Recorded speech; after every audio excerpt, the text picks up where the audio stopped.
Good morning. First, I'd like to thank the Prime Minister and Mrs. Blair for their gracious hospitality. I can assure you Chequers is it's a great place to get a night's sleep and a good place to renew and confirm friendship. The Prime Minister and I had wide-ranging discussion, really intent to make sure that our relationship is strong and honest and open. And I can assure people of Great Britain as well as my own country that our relationship and alliance has never been stronger. Secondly, I'm off to Genoa, where the G7 and the G8 will meet to discuss how to enhance the world's prosperity. It really begins with each of our own countries making sure our economic houses are in order. I will share with my fellow leaders the fact that we shepherded through a major reduction in income taxes in America so that the working people have got more money in their pockets to spend on their needs.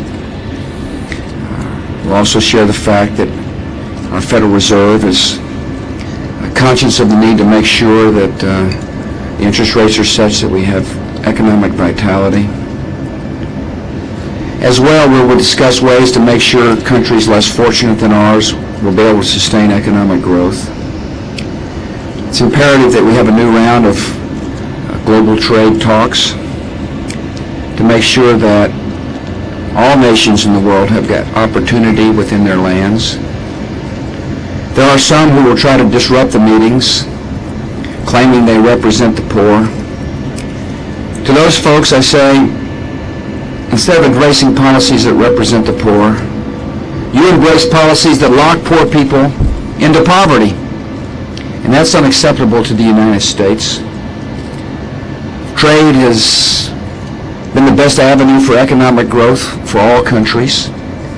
And I reject the isolationism and protectionism that dominates those who will try to disrupt the meetings in Genoa.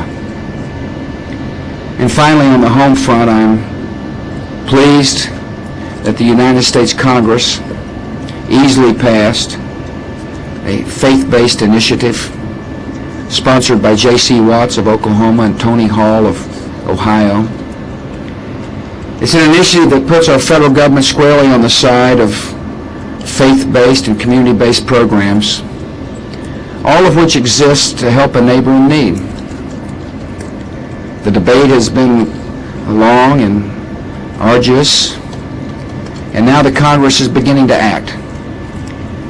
It's a positive step toward making sure the American dream extends its reach throughout all our communities. It's a step that recognizes that government can't cause people to love one another, but what government can do is stand side by side with loving individuals who are intent upon bringing compassion and hope to neighborhoods where there may not be any. I congratulate the House. I urge the United States Senate to act on this measure quickly so that the armies of compassion which exist all across America will be invigorated and continue their march to make sure our country is hopeful and optimistic. Thank you very much for your hospitality. May God bless Great Britain, and may God continue to bless America. Thank you very much.